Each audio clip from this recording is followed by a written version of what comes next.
Eric and Jeff first met actually probably almost before they were born, because Kathy and I became friends, and then when the boys were born, they became friends.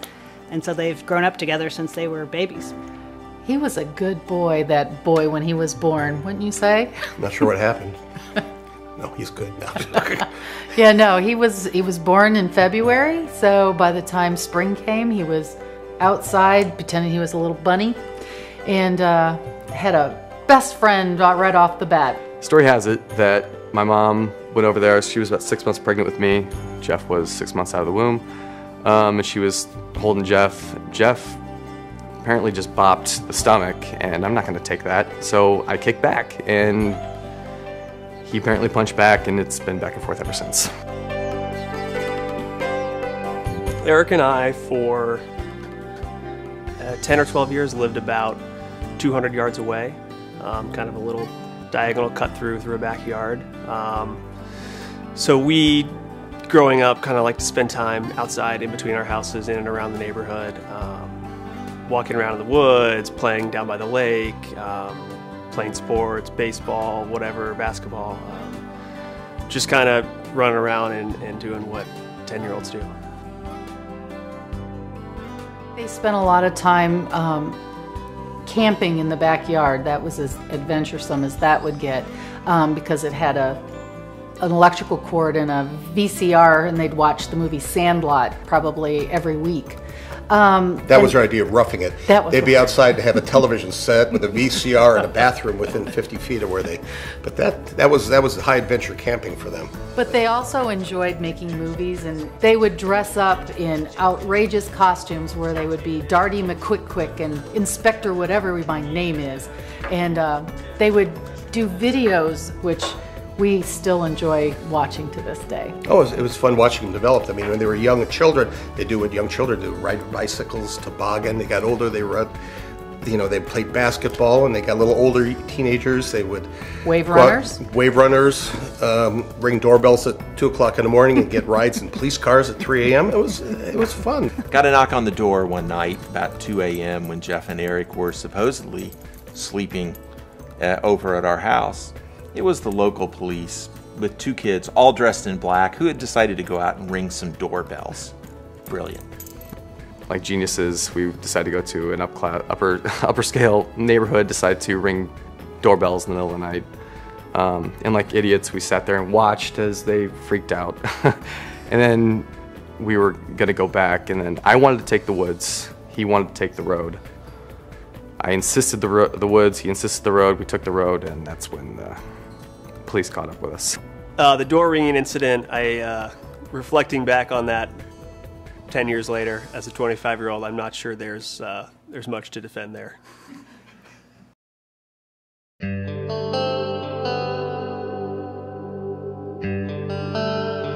He started off saying that, Dad, I'm doing these runs at school, and I'm just more tired than usual. I just can't keep up. I'm not sure. And then he mentioned, I've been drinking a lot, and I asked him, you've been peeing a lot too? Yes. And we don't have any diabetes in our family. This is,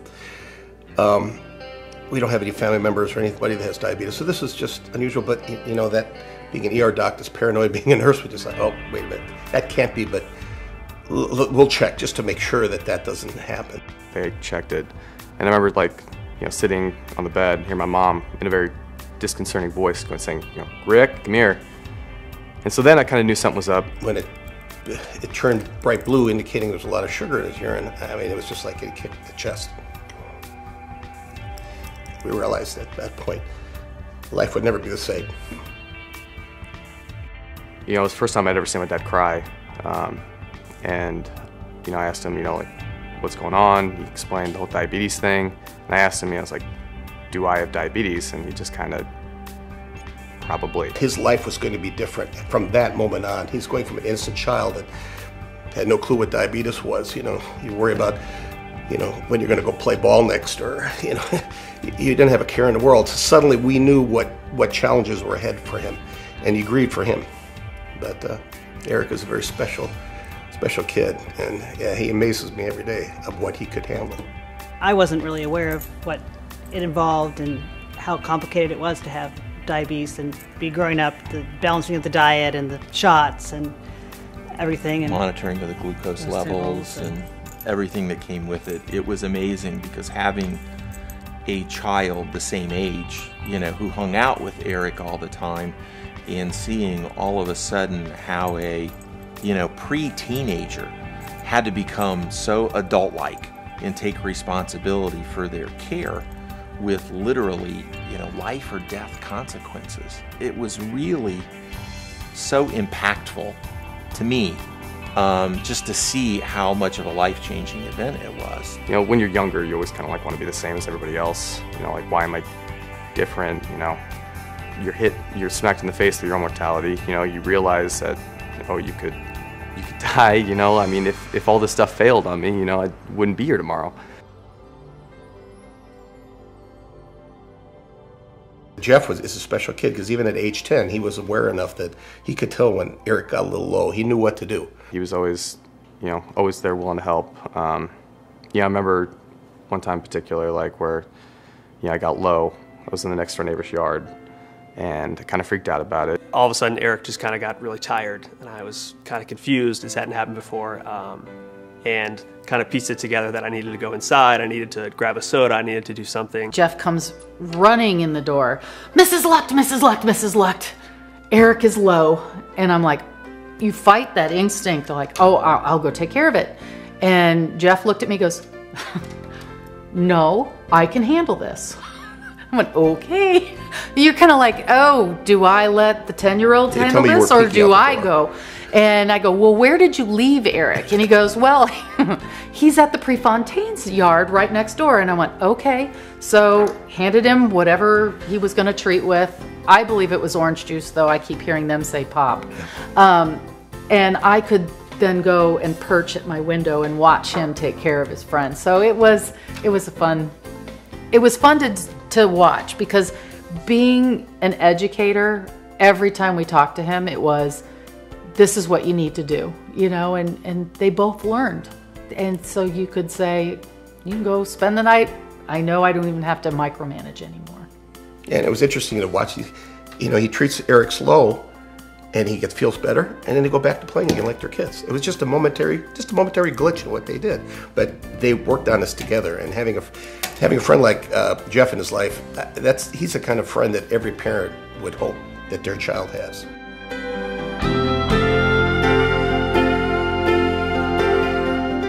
We became involved with JDRF right away after Eric was diagnosed. One of our dear friends' sons was diagnosed with diabetes 6 months prior, and kind of walked through the beginning of their diagnosis with them and looking at different ways to fight back against a disease that sits there like, hey, just try to do whatever you can with me. I'm stronger than you.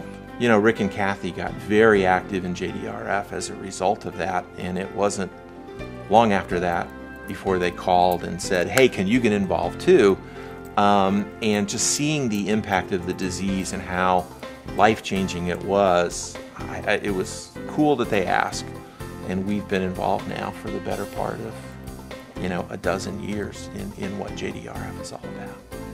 The other thing with the Sterretts, which is phenomenal, when Eric was first diagnosed, within 2 days, we got these cards from their prayer groups. Steve's in a men's prayer group, Betty's in a women's prayer group. They were praying for my kid and for us. And I can't tell you how much that support meant to us. To this very day, I think we still have those cards somewhere that I can pull out and say, we're not alone. And JDRF means that. You're not alone. What JDRF does in terms of not only identifying the critical research that's being done, but then also funding it, is amazing. It's just amazing, and they've been so impactful to the progress that we've made towards finding a cure for the disease. There's hope. JDRF is there trying to make things better. For every dollar that you give, they put it right to work. And while you're inviting this other family member into your house, because diabetes needs to be taken, it needs to be fed, it needs to have medicine, it needs its own doctor, it needs everything. It needs to go on vacation with you. It never leaves. You have to bring it with you, but you can jump out of a plane. You can swim in Key Largo. You can go vacation in exotic places. You can hike on a mountain. You can do that with diabetes. You just have to be smart about it. So you feel like it's controlling you. But with JDRF, you do feel like you can kick it in the knee and say, I've got this. One day you're going to be moving out of my house.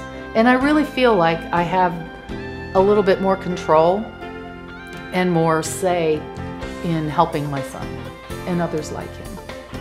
If you want to know how important it is, I mean, I would have been dead at 10. There you go.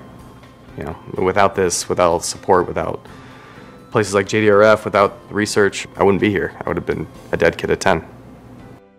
You know, not only is JDRF working towards finding a cure for diabetes, but they're also working on technologies that help right now to treat the person with diabetes, to make them as healthy as possible for when that cure comes along, they will be healthy. So they're across the entire spectrum. And what I guess what I love about JDRF is they're an organization that's working so very, very hard to put themselves out of business. And we'll all be glad when that day occurs.